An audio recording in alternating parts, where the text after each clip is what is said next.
Shalom sobat-sobat yang dikasihi Tuhan. Ada kabar sukacita yang hendak saya sampaikan kepada Anda semuanya. Sobat-sobat yang dikasihi Tuhan, hari ini gereja secara universal merayakan pesta Santo Matius, pengarang Injil dan Rasul Yesus. Matius adalah seorang pungut cukai, dan pungut cukai pada saat itu adalah sebuah pekerjaan yang sangat berdosa. Mengapa demikian? Karena pungut cukai berarti mereka memungut pajak untuk pemerintahan penjajah Romawi, karena orang-orang pada zaman Yesus harus membayar 3 pajak di dalam kehidupannya. Yang pertama adalah pajak kepada pemerintah Romawi, yang kedua adalah pajak kepada Raja Herodes, kepada Raja wilayah, yang ketiga adalah pajak bait Allah. Jadi ada 3 pajak yang menekan orang-orang pada zaman Yesus. Dan biasa pungut cukai, pungut pajak, mereka memungut lebih daripada apa yang harus dipungut. Berarti ada sebagian disetorkan untuk pemerintah, ada juga yang mereka ambil untuk keuntungan pribadi mereka. Oleh karena itu, di mata orang-orang pada zaman Yesus, orang-orang pungut pajak ini seperti Matius adalah orang yang sangat berdosa. Tetapi orang berdosa inilah yang dipilih, yang dipanggil untuk menjadi Rasul Yesus. Sobat-sobat yang dikasihi Tuhan, saya teringat pengalaman ketika kami barusan selesai dari tahun rohani, tahun novisiat di Karanganyar, di Jawa. Kami datang ke Jakarta dan diberi kesempatan untuk pergi ke Kedaton Parahita, yaitu karya MSC, di mana tempat rehabilitasi para pecandu narkoba. Nah, di situ kami melihat bagaimana situasi orang-orang para pecandu narkoba, kamar mereka, situasi mereka hidup, kebiasaan mereka sehari-hari hidup. Tapi yang menarik dari situ adalah ada karyawan-karyawan yang dipekerjakan oleh Kedaton Parahita itu adalah orang-orang yang mantan para pecandu narkoba. Nah, pertanyaan mengapa demikian?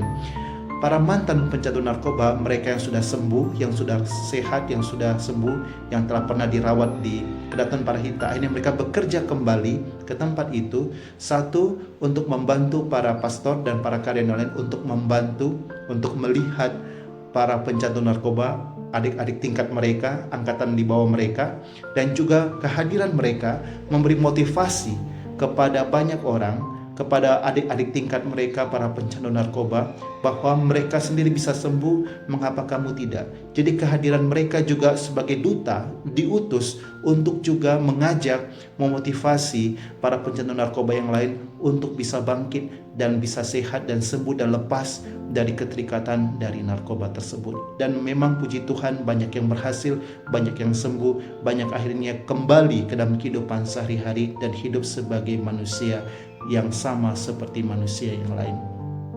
Sobat-sobat yang dikasihi Tuhan, strategi ini juga yang dipakai oleh Tuhan Yesus.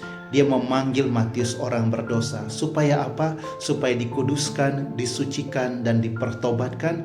Dan ketika para murid Yesus semua rata-rata orang berdosa yang telah dikuduskan, disucikan, dipertobatkan, dilepas.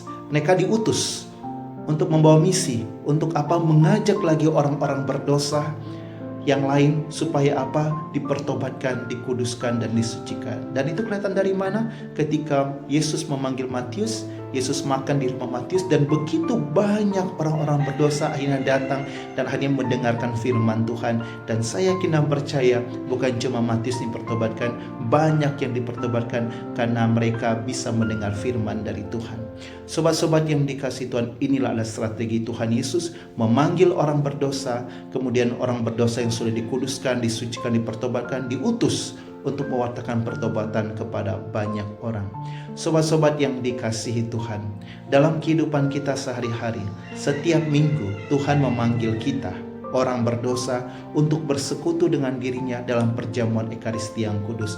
Allah sebagai Bapa melalui Tuhan Yesus Kristus ingin berdamai dengan kita, memberi pengampunan dari kita, dan kita yang datang kepadanya pada hari Minggu itu bukanlah orang kudus, bukanlah orang suci, bukanlah orang saleh, tetapi kita semua orang berdosa yang datang masuk dalam perjamuan supaya apa? Dikuduskan, disucikan, dan dipertobatkan. Dan setelah itu kita diutus untuk mewartakan apa? Mewartakan karya kasih Allah, mewartakan kabar sukacita, mewartakan pertobatan, supaya apa?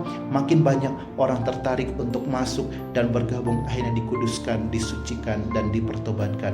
Pertanyaan yang mendalam adalah, jika ada orang Katolik yang jelas-jelas sehat badannya, tidak ada halangan apapun, tapi malas masuk ke dalam gereja Katolik, nah orang-orang beginilah yang harus dipertobatkan. Karena apa? Banyak orang Katolik yang merasa tidak perlu datang lagi ke gereja. Mengapa demikian? Orang-orang beginilah yang berbahaya, karena menganggap dirinya tidak berdosa. Dan bagi Yohanes dalam suratnya, orang yang tidak berdosa itulah orang yang paling berdusta di dalam kehidupannya. Karena apa? Karena di dalam diri manusia pasti ada dosa.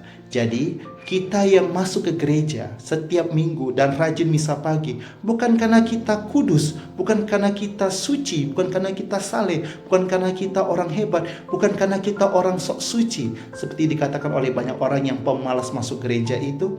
Ya, kita masuk ke gereja karena kita rasa kita orang berdosa dan kita butuh Tuhan untuk dikuduskan, disucikan, dan diselamatkan, dipertobatkan. Dan setelah itu kita diutus untuk mengajak lagi orang-orang berdosa yang lain, saudara-saudara kita, keluarga kita, supaya dikuduskan, disucikan, dan dipertobatkan.